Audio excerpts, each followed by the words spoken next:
Hello,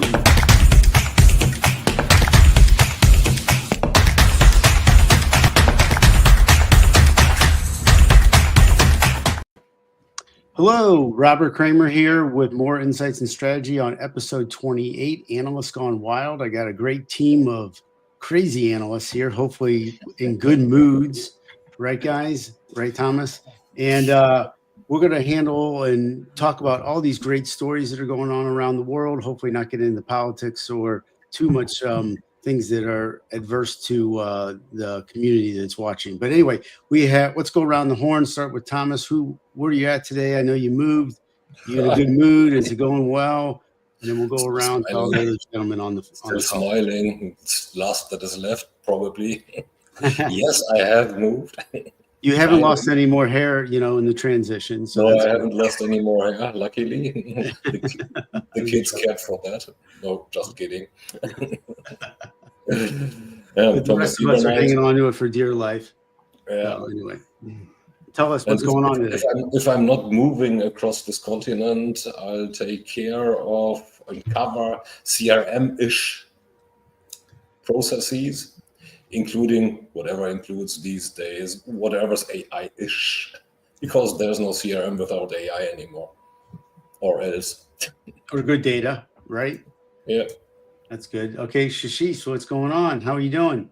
Good, I'm doing well. Thank you so much for inviting me to this wonderful group of analysts. And it's already almost August. Can you imagine? Oh my God. If I was gone so fast. So really interested in what you all are going to share on this. Yeah, we got some good stuff today. So hopefully the stories will be enlightening to the ones that are listening, but also inspire us to come up with some new things to talk about. So Ken, what's going on with you? Well, it's interesting because I have actually been looking at the calendar myself, and I am just reminded of Tempus Fugit, not come back it. It's just years passing by, and I'm feeling it. Yeah. How are you feeling it? Like activities or just life? Both activity as well as a general sense of, aren't we there yet? I know. Well, it's interesting how that plays. That's something that we can talk about throughout the show a little bit. But Sam, how are we doing with you? Oh, doing great. As always, but today is a special day, about Blue Jays. You know that, Robert. Yeah. We can talk about trade. But let's first start with, me and Elevate IQ. So Sam Gupta, Elevate IQ's focus is enterprise software for the most part. Over to you, Robert.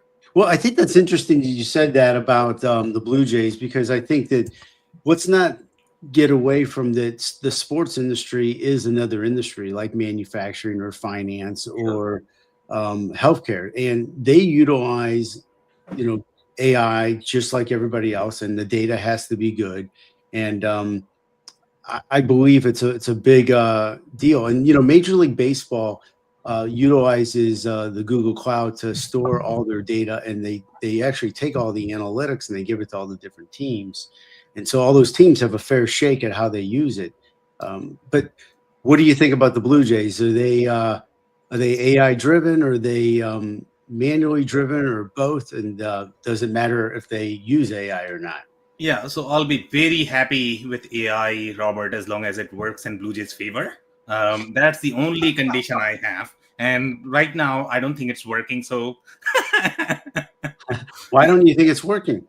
It's not working in Blue Jays' favor, the kind of players that we want. I mean, we wanted some players from Cardinals, but you guys did not sell us.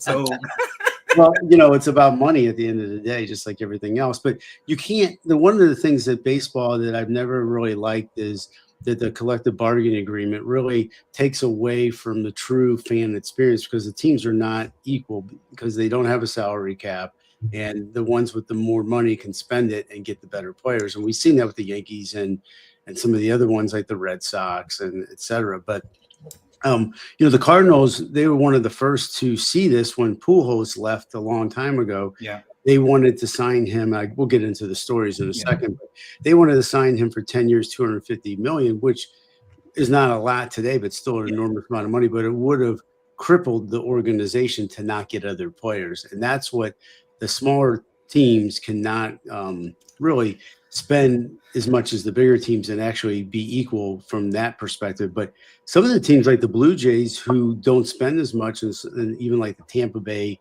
Rays have held their own based on talent to survive, but they can't keep the longevity because those players go for the money later.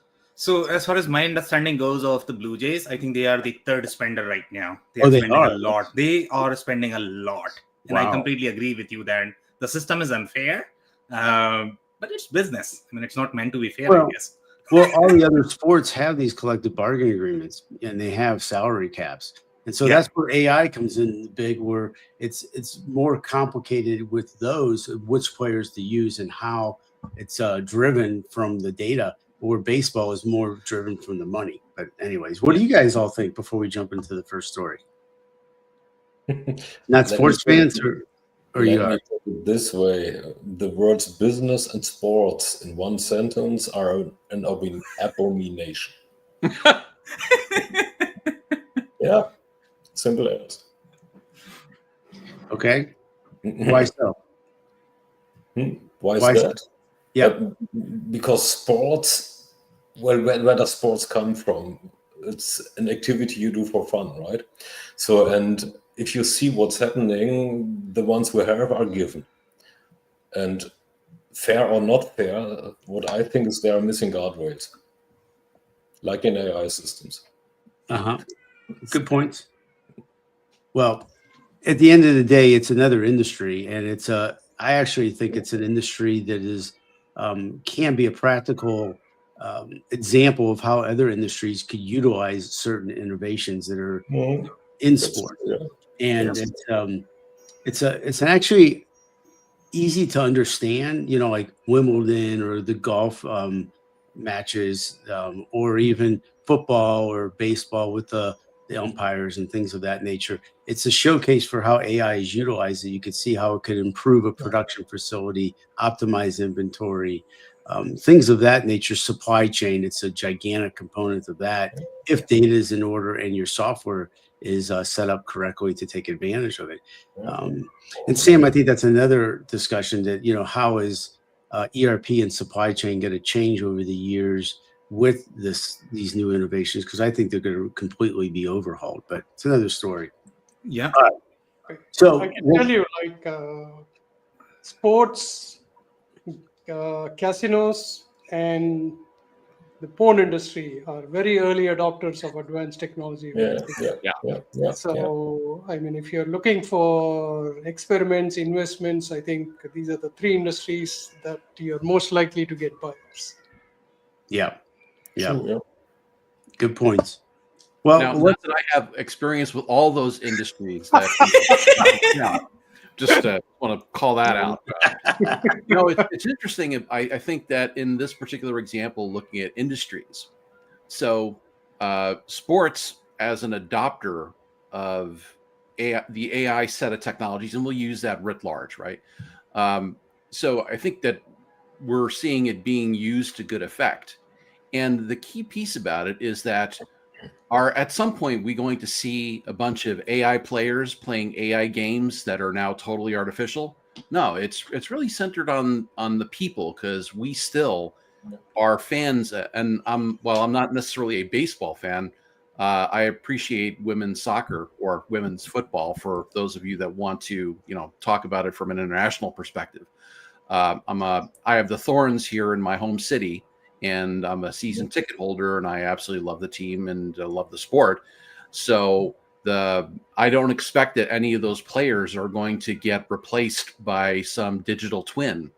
No, it actually supports their ability to go out and do things and be on the pitch and really, really produce. So I'm not seeing them replaced by some digital avatar, and I think that's really notable.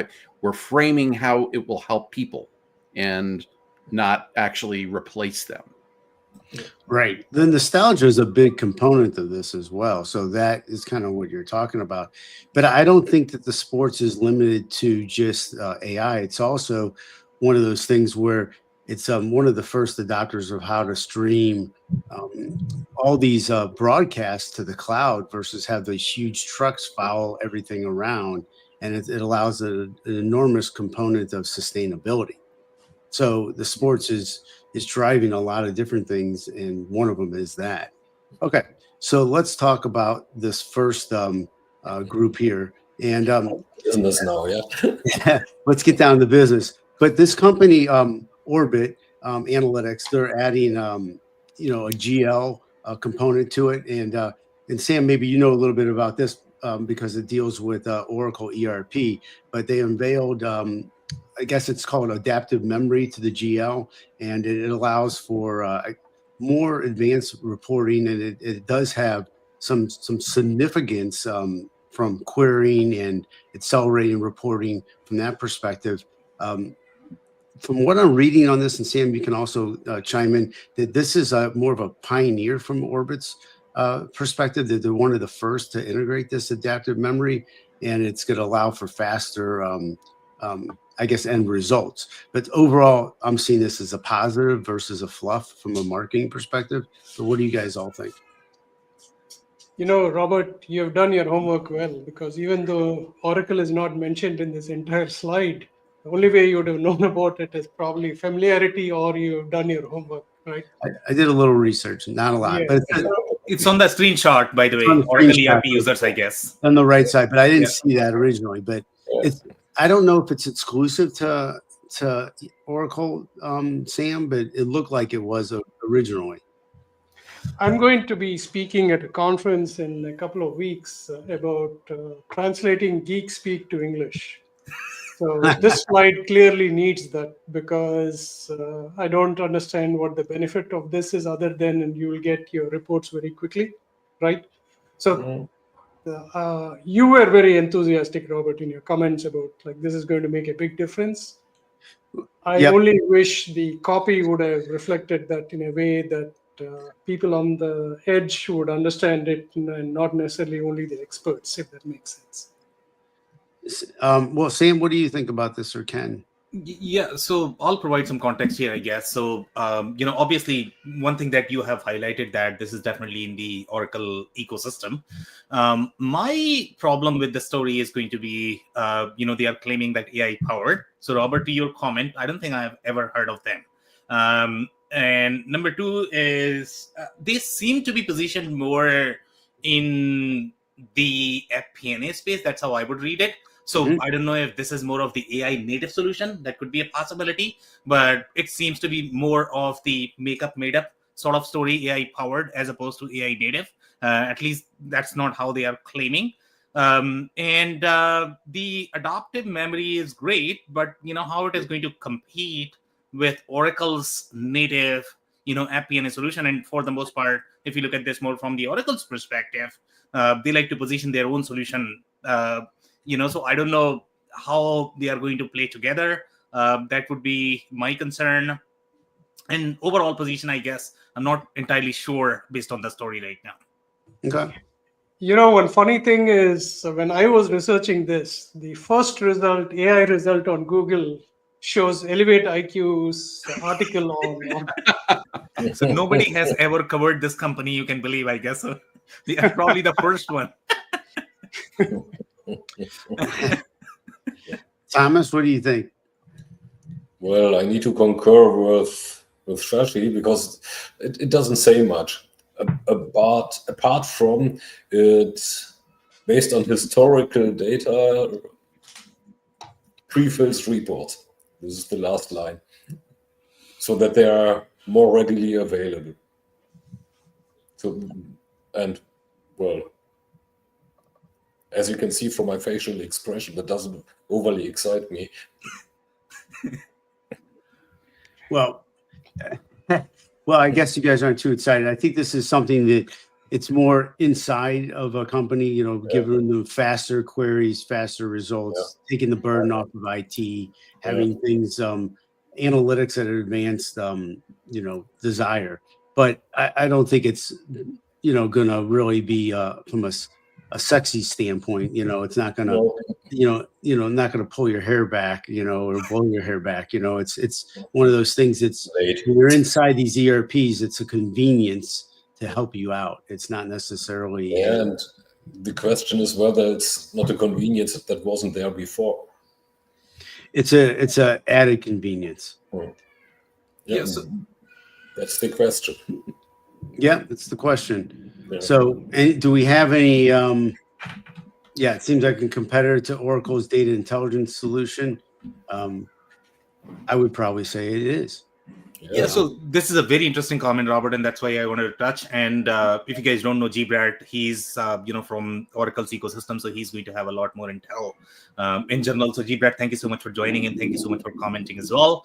And he's confirming that Oracle Data Intelligence Solution, this is probably going to be a competitor. When I read the second paragraph, it says unlike traditional in-memory processing, which requires static data loads and predefined structures. The way I'm reading this is it reads more like Snowflake. But if you are launching Snowflake in 2025, I think you are already late.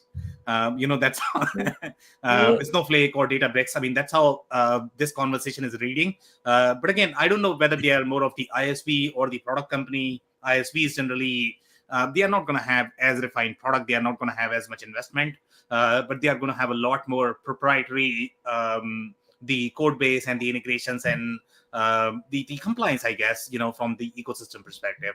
So once again, thank you so much for confirming that. We have one more, and he's confirming that it's a certified Oracle partner product. So most likely it's probably going to be ISV or VAR. Again, I mean, it's probably not a real product, from ISV. VAR, they are not VC funded. PE funded, so they just don't have as much investment, and that's probably the reason, Shashi, why nobody has heard of them, I guess, and we are the only ones who are covering this.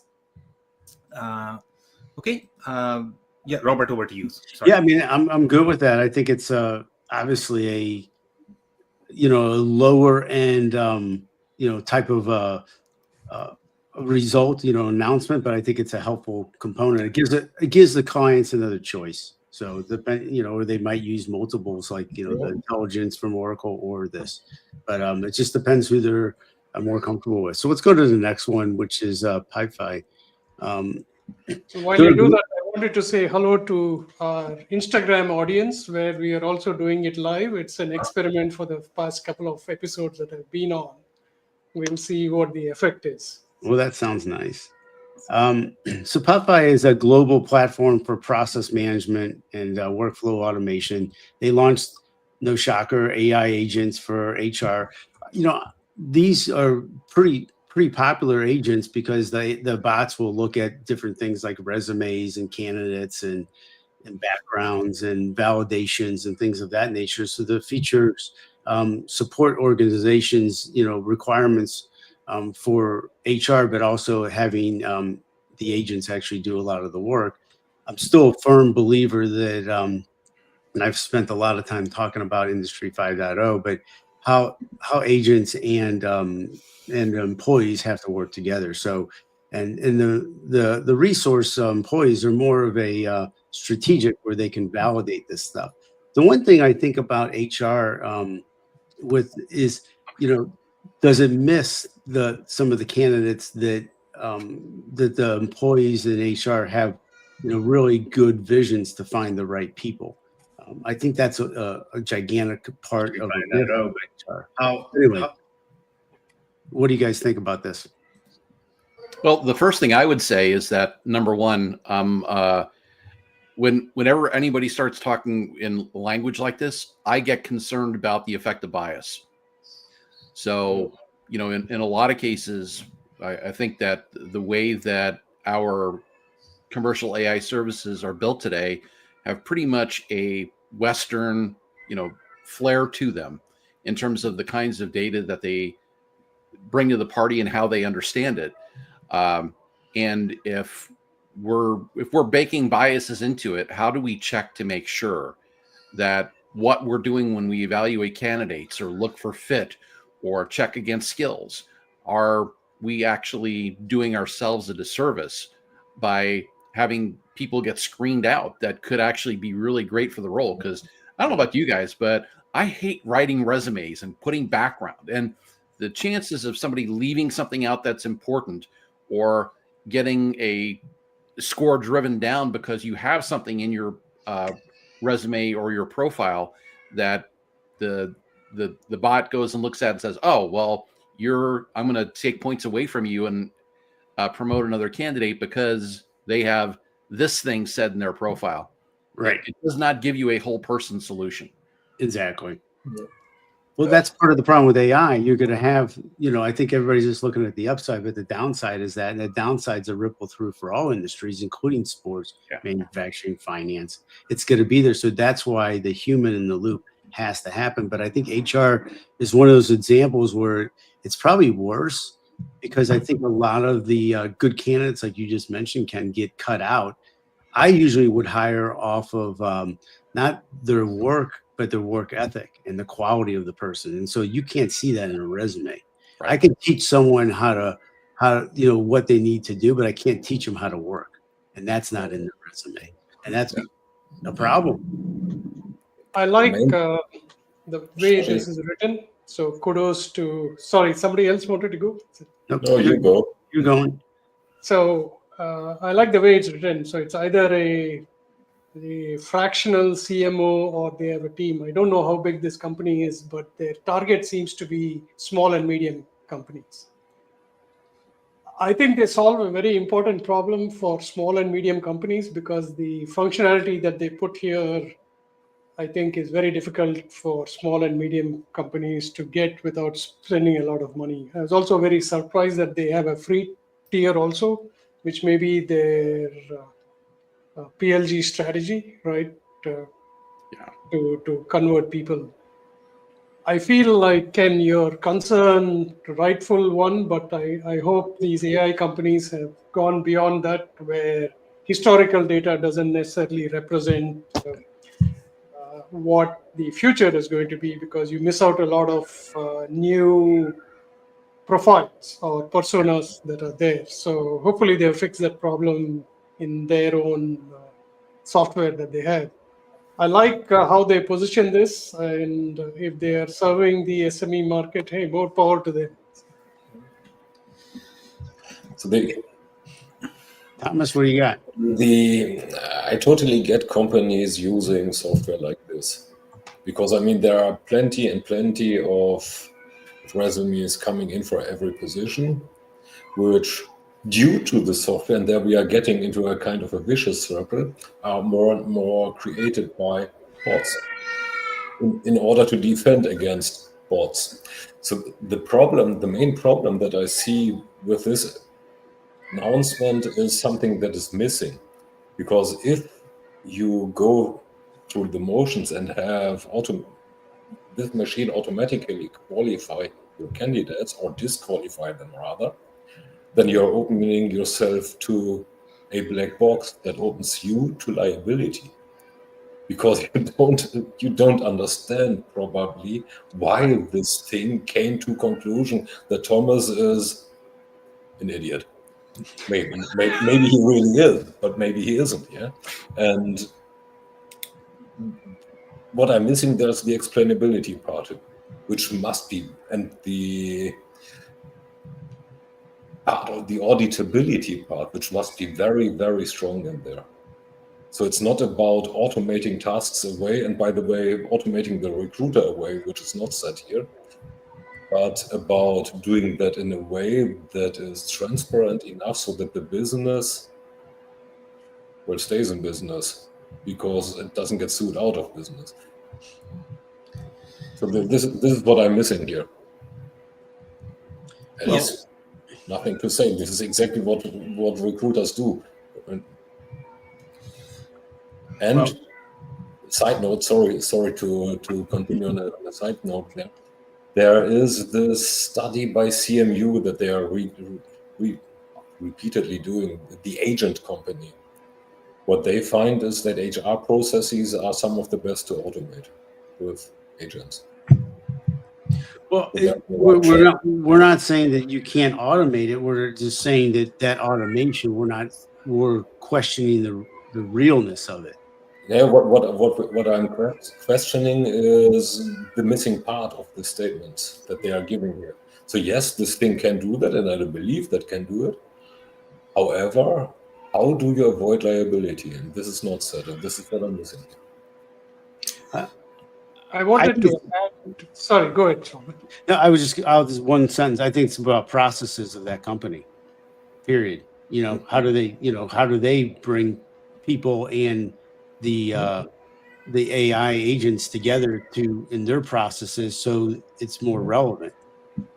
Shashish, what are you thinking?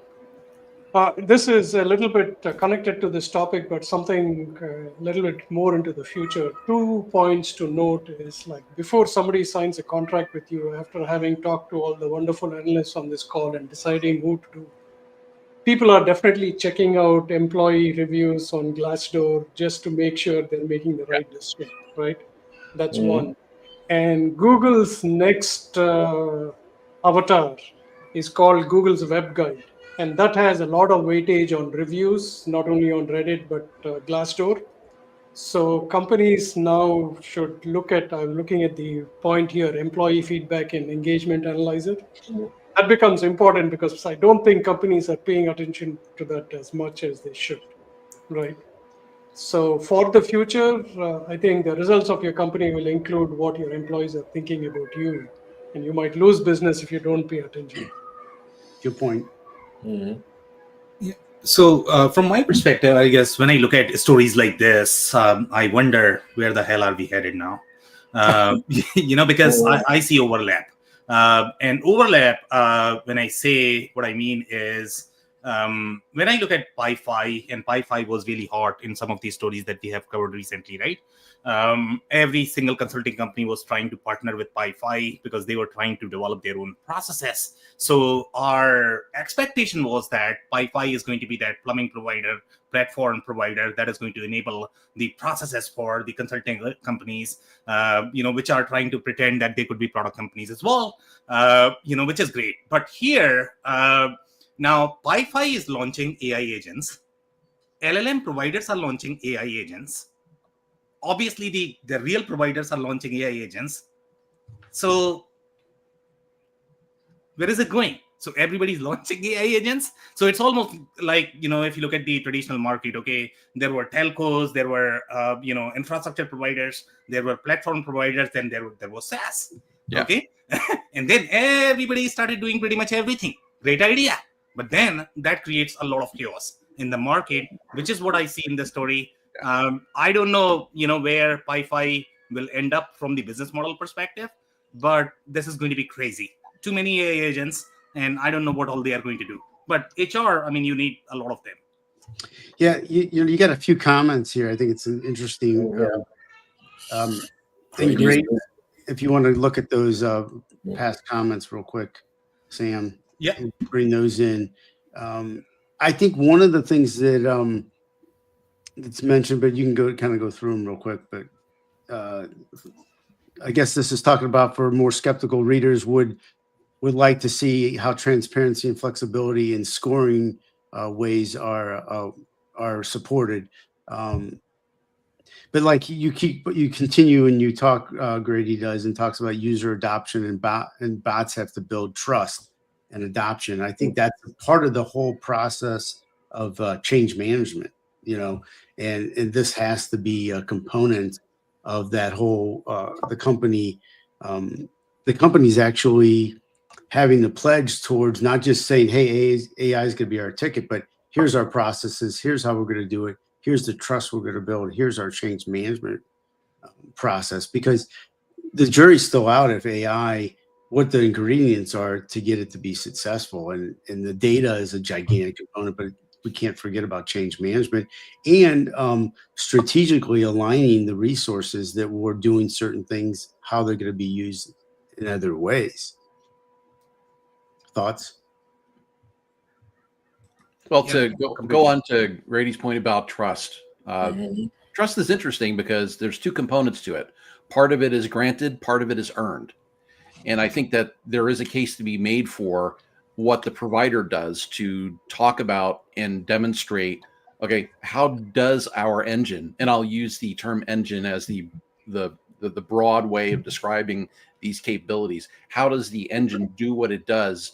And can we actually show and explain, back to the explainability piece, can we show that we're actually doing the right thing to help produce a better result, extract bias from it, and not just focus on the atomic tasks that need to get done, but take more of a holistic approach to how we're positioning the products and how they'll be used inside that organization. Yeah. But really basically rephrases what I said about liability. It puts it in a more positive twist, that build trust, right? Transparency. This is, especially in the AR situation, HR situation. Sorry, I had an AR panel. An HR situation. There are two parties where this bot probably needs to be trusted. One is the employee that likely trusts because, heck, I got less work to do. So screw all that. I can get better through my day. So that is probably fairly easy. The other side is the candidate. And for this person, the transparency comes into picture again. So they, for good and bad reasons, don't have an idea why they are dropping off. The bad reason, of course, is again liability, because if they say the wrong word, well, the company says the wrong word, they have a litigation at the end. And this is a very narrow edge that needs to get worked. So yeah. He has a very good point there. On the positive side, right, I think they specifically mentioned vacation requests. That process, even in big companies, is still broken. Yes, but for those processes, why do we need an agent? That worked in the 90s. Right, but it still doesn't tell you, if you are the manager of a team, it still doesn't tell you who else is on vacation at the time. I mean, it's a simple.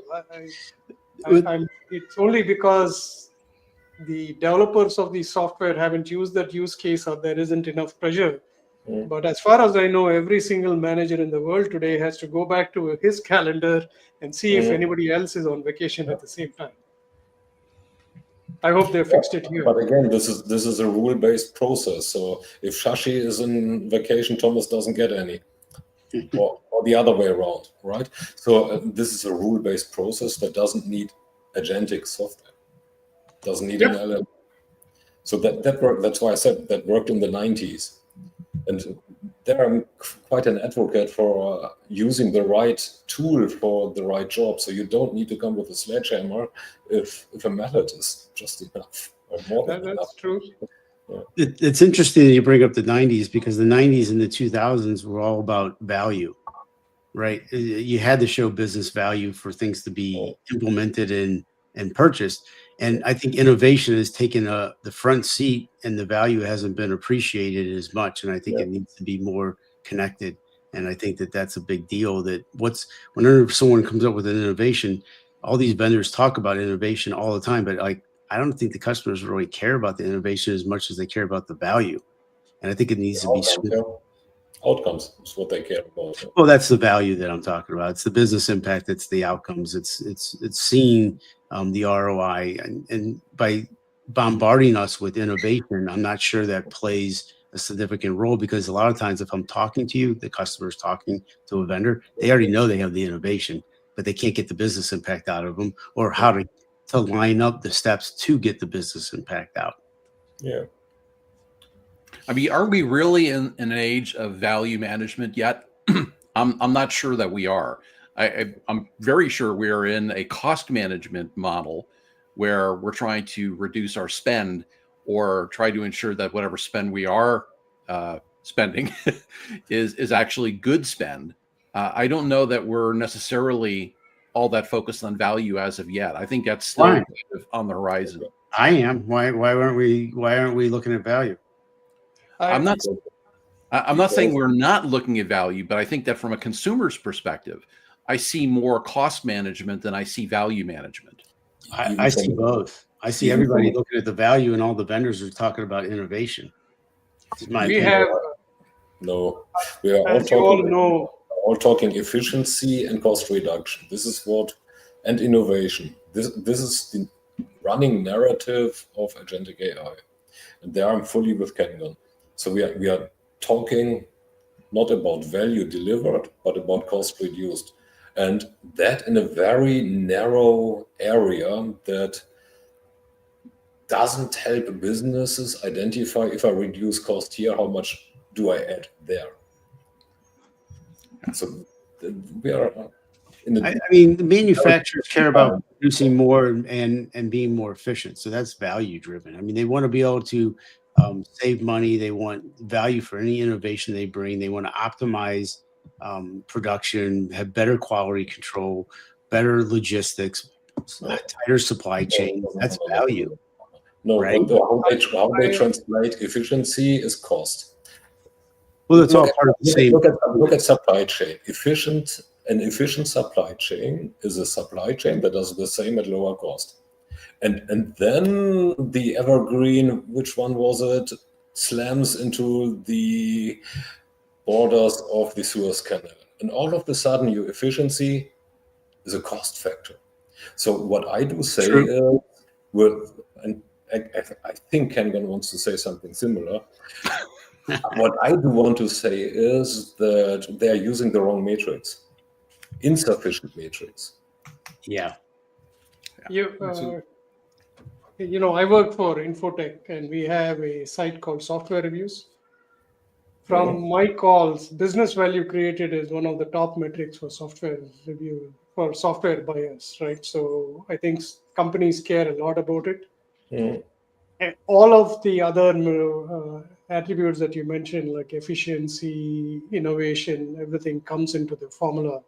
So I think it's already there where people have suddenly, instead of managing it with cost, now they've started saying like, we're getting too many questions because people are asking us about what the value creation is.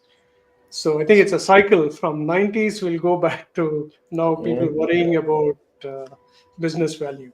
So, Robert, I guess that could be a podcast episode in itself, I guess, arguing about value. So we have a lot more stories to cover, I guess. Well, just one quick note. Why do you think change management is so complex? Because the companies have to see value within it to keep on going. I mean, you're right, Sam. We can talk about it forever. But you have any closing thoughts, Sam, before we hit the next one? Yeah, we probably need to create a podcast called Change Management, and then we'll be covering a lot more about change management on that topic. But right now, let's focus on the stories, I guess. So, Pipefy, do we have anything else on this one, or no? I think we can move on. Okay. Robert, do you want to take this one? Yeah, let's take this one. Advantive. They have their software provider for specifically for manufacturing and distribution. I don't think the slide changed. Yeah. Oh yeah, he's on it. He's on it. Yep. Yeah. They released the WIN. What is it? SPC10, which is data collection. I guess it's a high-speed data collection, and it's more from shifting quality control from reactive to data-driven proactive optimization.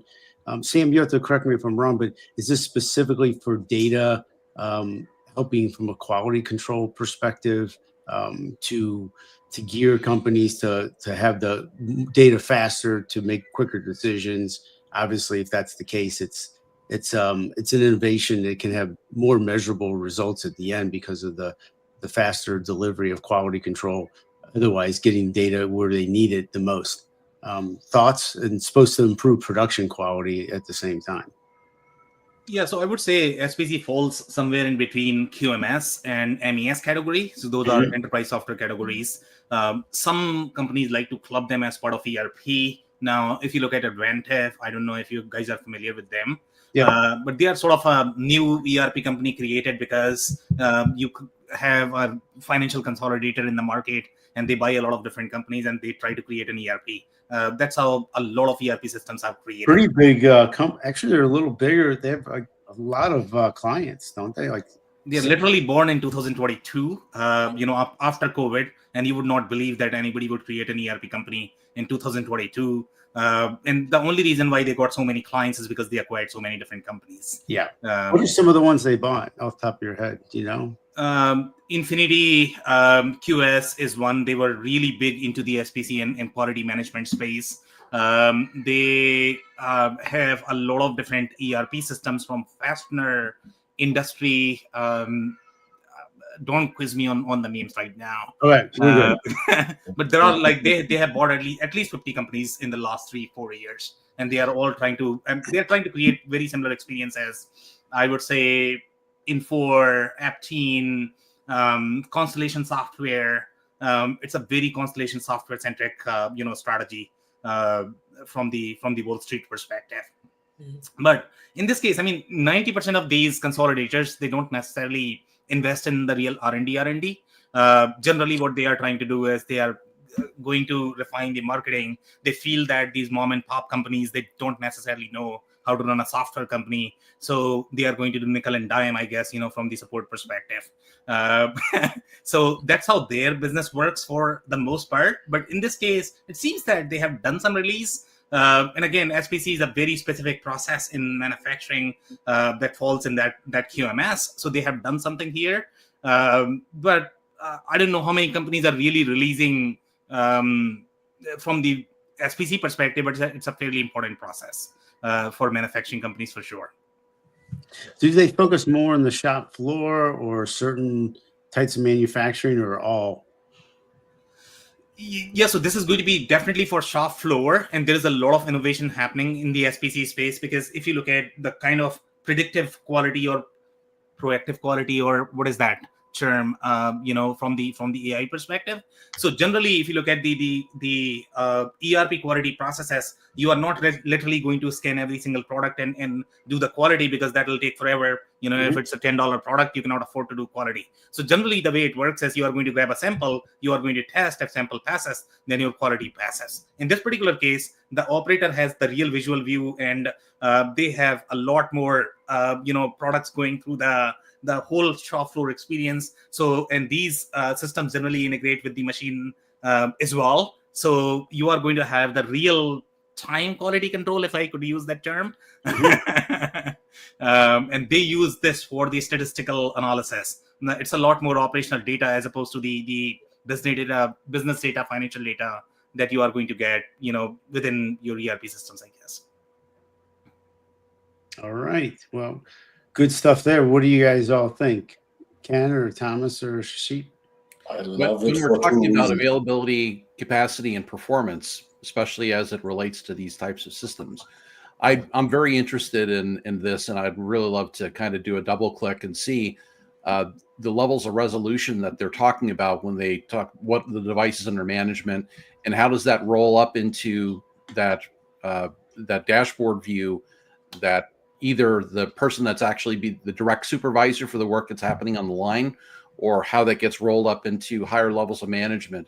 I think this is pretty interesting. Yeah, I love this thing for two reasons, actually. I mean, this solves a real problem, because if you are a high quality manufacturer, you want to maintain that high quality, and you need to figure out very fast, where the boundaries are achieved or where you're getting into a warning level. So this solves a real problem. This is great. Yeah. It also goes into value. This is the other part. So what's the outcome? Why should I buy this? Why should I use it? And the third one is there's no AI in there. They are telling it what it is. So it's advanced analytics. It's not AI, it's advanced analytics, which is refreshing. Yep. Yeah, it's honest. Yeah. I agree with you. I think messaging wise, it's on the dot, explains it very clearly. If I had somebody who is looking for manufacturing software that the operators at the line level can use, I'd probably send them this press release for interest, right? Yeah. So well done on the messaging. Any last thoughts on this, guys? Oh, we can move on to the next one. Okay. Yeah, we're really moving quick now since Sam, put the gauntlet down. Enough for the value. I mean, Thomas won't stop talking about value. It's like, okay, Thomas. Yeah. I'm good. Sometimes I need to say something positive too. That's true. So Aquant, AI for enterprise service and technical support. So they're launching RAC, which is Retrieval-Augmented, I guess, conversational, context-aware conversational AI. And this is a kind of a new thing where it's more of a proactive agent. And this is something that could help, with a lot of we've talked about customer service and maintenance and field service, and a proactive agent could be a pretty big deal in those areas, and helping with some of the things. But it will go back to what we talked about a few frames ago, where you have to trust, your systems, and it has to be able to be integrated where you can rely on it. So I think this is a great technical leap, but at the same time, I have some concerns on, the transformation of this and getting it integrated and working where it's at the level where it needs to be. What do you guys all think? If this works, this is big. Why is it big? Because there are two basic concepts or basic situations where agentic or software is currently employed, which is what is called single step or multi-step.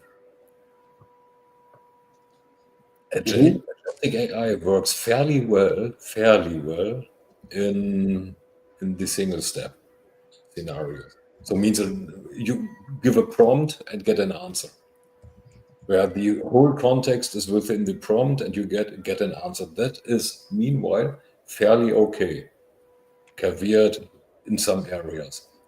There are a couple of areas, this is pretty well documented even in scientific studies, where these things, I'm inclined to say utterly fail, is when it becomes multi-step. So when the solution to a process, to a task, requires a conversation between the agent and I, or you. Yeah, and there the quality of, or not the quality, the success rate drops dramatically. If this thing in between helps getting the success rate up to where the single step currently is, then this is a big thing. Else I share your concern. So I'd really I'd love to learn more about what they are actually doing there and what some actual results are. Good points. Those use cases are big deals to show that. So it helps. And they don't have any of that here. What do you think, Ken or Shashi? I think I don't know if RAC is a term that's very popular, but if I were to explain this in simple terms when I was researching this, usually when you ask a question, you get a very long answer, right? Depending on the model that you use. Don't use Gemini. Yes. So I think a lot of big companies, including Google, in their search are trying to say like, hey, I'll give you a short answer. Is this the right one? What is your follow-up? And I think the RAC is more likely to be a conversation with an agent than the agent assuming and giving you an answer that you have to go through. So on that, it is positive, but I'm not sure if they explain that very well in the press release that they put. Also, it's almost like this is what people expect. Like Thomas said, if it works very well, it's a powerful tool. So you can keep asking quick questions. Maybe if you're on a call with somebody, I think most of the providers promise that the agent is going to prompt you with suggestions based on the call. So this is very similar to that technology. They should probably explain where they see customers using it much more. I think that this is a bit of trying to create some white space by talking about this retrieval augmented conversation and kind of distinguishing that against typical approach to RAG. But really, I think it's more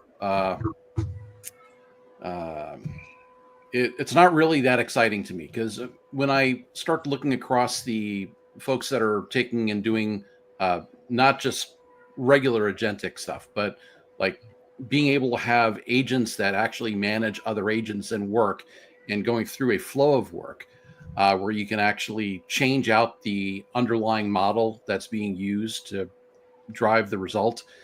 when you can give it memory so that it has some persistence across different sessions and can learn through patterns.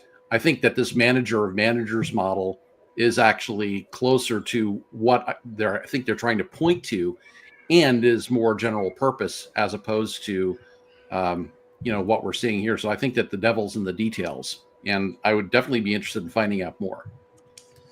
Yeah. Yeah, so I'm completely with you guys. I guess I would have loved to have John Reed in this room because he gets really technical and deep in this subject, right? He has done a lot of research in this area. But, from my perspective, I guess, so I'm going to have very similar questions as you guys. Number one, we have seen this thing happening with OpenAI and ChatGPT as well. If you follow the prompt, it does a little bit of rethinking, it does a little bit of retrieval, but obviously that's not a real collaboration, or taking out of the context data, which is going to be your own internal data.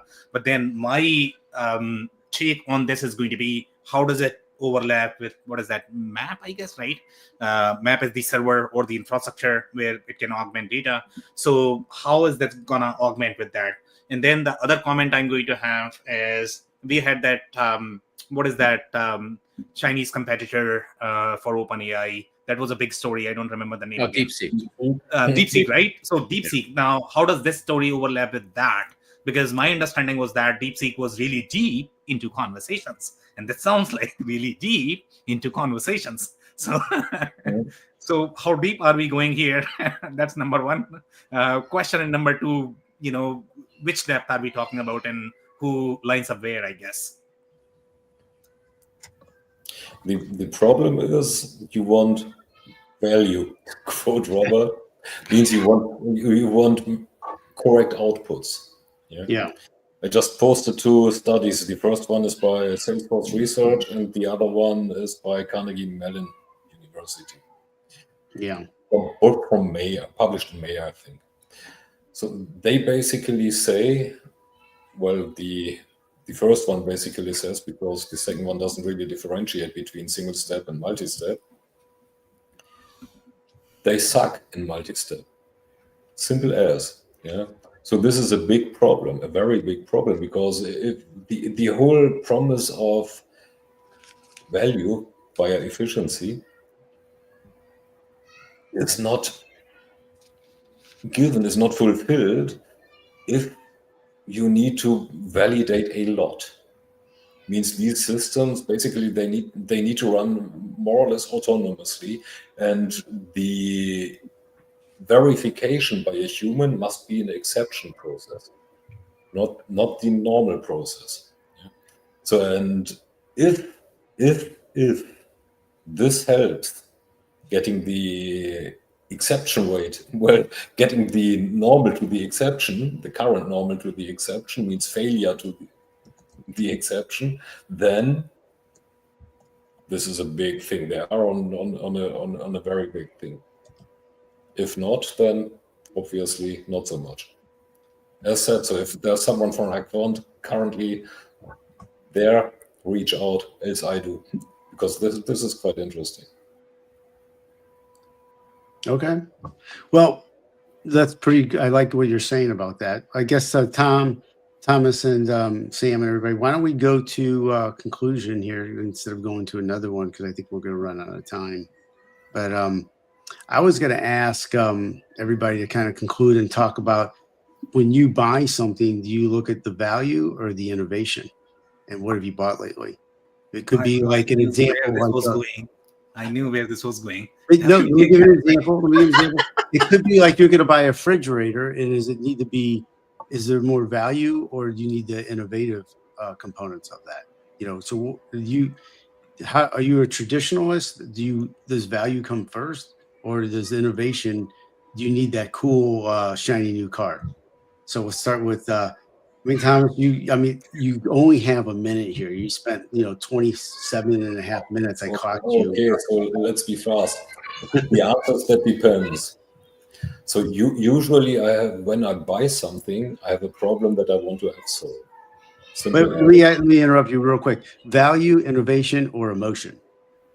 Now go. Sorry. Well, now it's 3. And now it's 3. in the normal iteration, like this thing I'm sitting on here right now. Huh?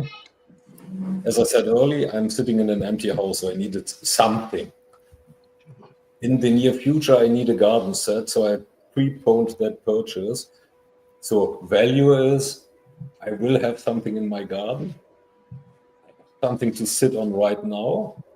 It's affordable, that's the value. Hopefully it lasts. And of course I like it. So that's the emotional part of it. There's the other situation where I want to try something out. Earlier this year, I bought myself some Meta Ray-Bans. Not because I desperately needed another set of sun gigs or sunshades, but I wanted to try these things out. That was innovation. But that's the geek in me. So Shashi, you're up. Mostly, I judge it by value. The question that I ask is, do I need it or do I want it? The only exception, like Thomas, is like trying new technology. I always like to be not necessarily whatever is the latest gadget that everybody is buying, but something that's new and not yet popular. I definitely want to try that out. Yeah. I'm an early adopter of Google Glasses, but it didn't go anywhere. Okay. Well, one who admits it even. And Well, if you were to ask my wife, I think she would say I'm an emotional buyer. But I actually don't think for the most part that I am. I like what she said, which is around the need versus want. So when it comes to the things I need, I'm really not looking for cutting edge or cool. As a matter of fact, from a technologist perspective, I think I'm a bit of I lean more towards Luddite, because I really don't need necessarily the latest technology. I need something that's going to give me what I want and not be spending through the nose for it, because I know that it's going to be obsolete in 12 months anyway. So give me the tried and true, and I'll deal with the whatever warts that go along with that. well said. I do think that we all buy. I teach a class on consumer behavior. I think we all buy on emotion. I think that's the number one thing that how people buy. I do think that the value has to be there after that, because you want to talk yourself back into it, that it was worth it to buy it. But at the same time, it's fun to experiment with new innovations. You get excited about getting a new phone or a new car, but it's how interested everybody is in what they first purchased, and they're so uptight about keeping it whatever, it's clean or safeguarded, but then like 6 months later they're like throwing it around or whatever. But I think it's emotion is the number one driver in purchases, and I this is my opinion. But Sam, over to you. Yeah, so in my case, Ken, I think it's going to be opposite. Okay, so my wife is probably going to be an emotional buyer, and she's probably not going to agree with that. In my case, I don't think I can. By the way, I can qualify as the emotional buyer. But the way I personally like to look at these things, Robert, if you are asking for my opinion, Yep. I always look for, what do I care for? Okay, do I care for innovation? Sometimes I do. Because you want that first mover advantage. I'm not going to completely ignore that, but I'm not going to be the first guy jumping on something that nobody has ever tried. That would be Ken, not me.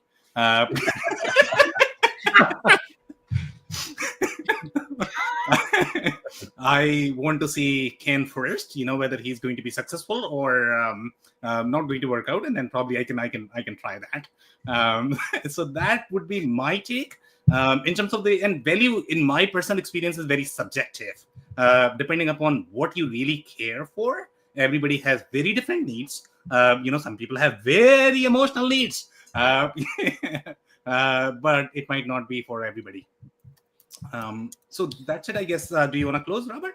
Yeah, well, thank you everybody for joining. We had a really nice time today, and I think we got some really interesting conversations. We'll look forward to everybody joining us in the future for episode 29 next week. Thank you all for joining. Robert Kramer and team here.